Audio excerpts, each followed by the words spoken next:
আসসালামু আলাইকুম। নবম শ্রেণীর শিক্ষার্থী বন্ধুরা, তোমাদেরকে ইজি লার্নিংয়ের পক্ষ থেকে স্বাগত জানাই।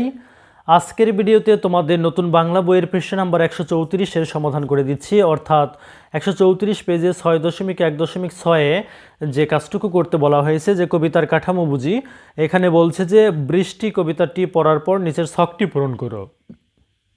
এখন আমরা এই ছকটি পূরণ করব বৃষ্টি কবিতাটি অনুসারে। তো চলো শুরু করা যাক। প্রথম কলামে আছে জিজ্ঞাসা, দ্বিতীয় কলামে আমরা উত্তর লিখেছি। তো জিজ্ঞাসার কলামে বলছে অনুপ্রাসের উদাহরণ। এখানে আমরা উত্তরে লিখেছি 1 অন্তমিল অনুপ্রাস, অর্থাৎ যেটা কবিতার লাইনের শেষের শব্দগুলো একই রকম সাউন্ড দেয়, যেমন শিহরায়, চায় ইত্যাদি।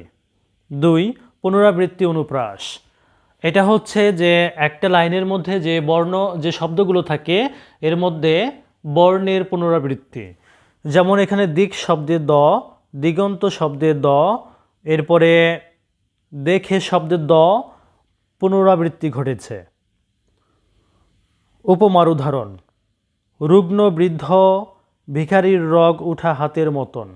এখানে রুগ্ন ও বৃদ্ধ ভিখারির রগ উঠা হাতকে রুক্ষ মাঠের সঙ্গে তুলনা করা হয়েছে।